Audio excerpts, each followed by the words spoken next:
In this lesson, what we're going to do is continue talking about the nature of law and the English legal system for our studies in AQA A-level law, focusing in this video specifically on the formal legislative process. So we're going to talk fundamentally about how laws are made in Parliament, in Westminster Parliament, how they are passed, and the process that a bill will go through before it turns into a piece of legislation, before it becomes an act of Parliament.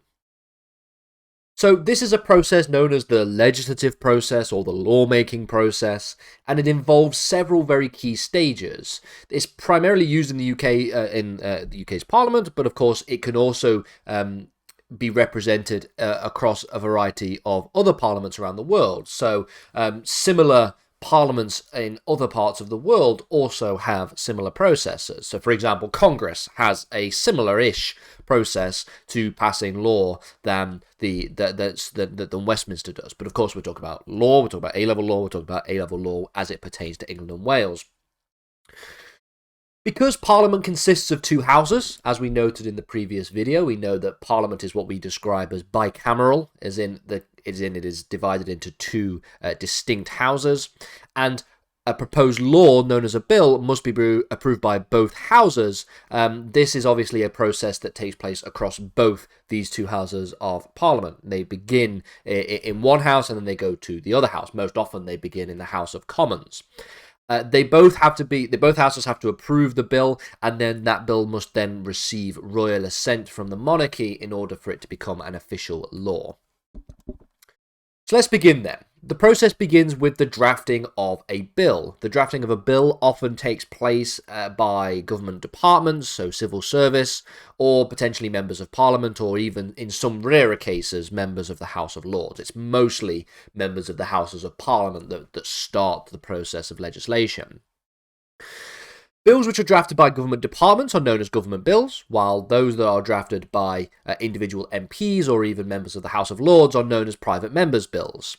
Bills can have a distinction of public versus private, so for example there can be some public bills which will apply to the whole country.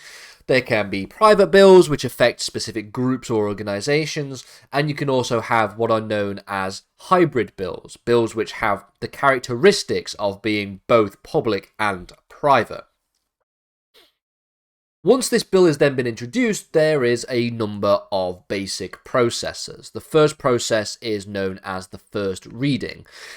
Now, the first reading is formally the introduction in either the House of Commons or the House of Lords. Like I said previously, usually the House of Commons.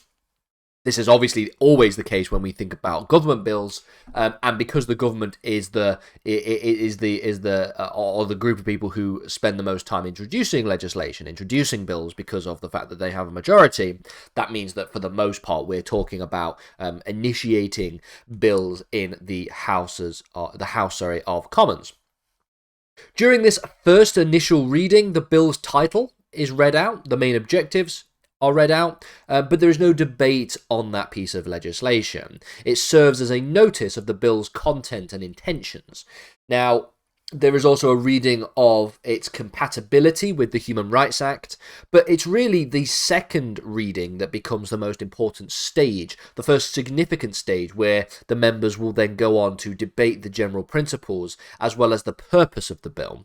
Members of the House will discuss the main ideas, and whoever it is that the House begins with, whether it's the members of Parliament or peers in the House of Lords, will then start to express support or opposition.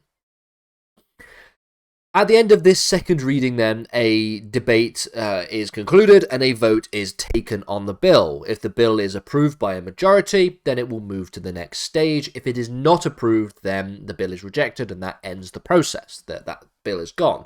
It is up then for the MPs in question to maybe introduce a new bill that's slightly changed, that's slightly altered in order to be able to go through the House of Commons or the House of Lords, or it will just die and never come back. So if it goes through then, what do we see happening next? Well, next is the committee stage.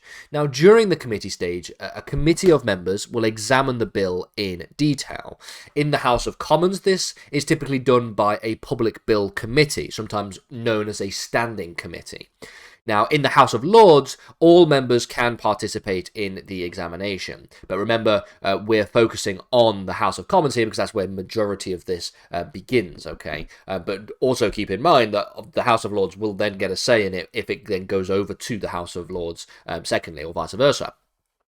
The committee will review each clause of the bill, and they will do so line by line, and members can suggest various different amendments to said bill. These amendments can either be accepted or rejected by a vote within the committee, and essentially what this stage does is allow for you as a parliament, as a legislature, to really pick apart and examine the key details of the bill. So, whereas the second reading talks more about debating the broader themes of the bill, what the kind of bill is intended to do, the merits and the lack thereof merits in some cases of whether or not that is a valid rationale or whatever.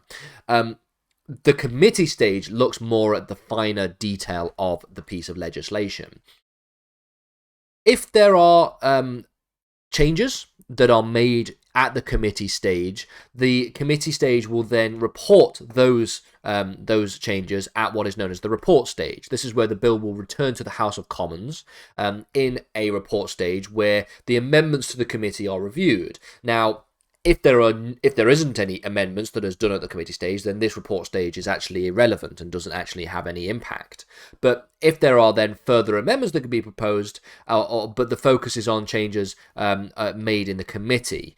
So the main point here is that you can't really go back and start debating the broader themes of the bill again, because the main amendments that are made in the committee stage are the things that are really important when thinking about the report stage.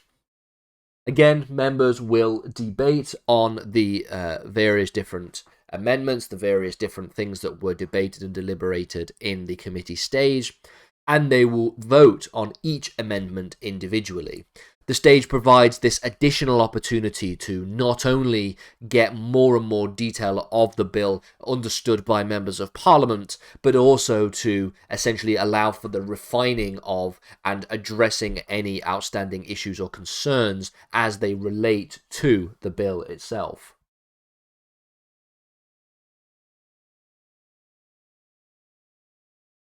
In the third reading, we get the final version of the bill that is then debated and deliberated. This is including all accepted amendments, and the discussion here focuses on what the bill ought to and seeks to achieve, rather than necessarily examining the intricate specificities of the bill itself. Members can then vote on the bill in its final form. Again, this is seemingly something of a formalistic process, rather than necessarily anything that provides any kind of specific detail in terms of deliberation and debate. For the most part, once we get to this third reading, once we get to this final stage, then the bill often will get passed and sent to the other house. If the vote passes, which generally it does, the bill moves on to the other house, and the same process is repeated. For the most part, the bills go from the House of Commons to the House of Lords, but sometimes the reverse can take place. So the bill goes through a very similar stage in the other house: a first reading, a second reading, a committee stage, a report stage, and then a third and final reading. If the other house makes any amendments, the bill will then return back to the original house to review these changes. The process of it going back and forth is known as ping-ponging, whereby there might be changes that are made in the House of Lords that then goes back to the House of Commons. They then look at those changes and maybe make their own changes, which then means it goes back to the House of Lords. The House of Lords might make changes themselves and it goes back to the House of Commons, vice versa. And this is known as ping-ponging, where it's essentially playing a game of ping-pong. The final stage that turns a piece of legislation, or at least a bill, into an act of Parliament is the process of royal assent.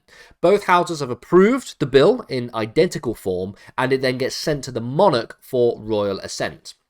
This is a mere formality today. In fact, there's even been subsequent legislation which states that the monarch doesn't even have the right to read the legislation before they approve it through royal assent. In fact, the last time a monarch has rejected a bill in the House of Parliament and refused to give royal assent was Queen Anne in, I believe, the sort of early 1700s. So you can see that it doesn't happen anymore. Again, but once this royal assent is given, it officially becomes a law, and this is now officially known as an Act of Parliament. The Act will come into force immediately unless there's any kind of specificity about when the Act has to be entered into force. So, for example, the Human Rights Act entered into force a few years after its passage in 1998.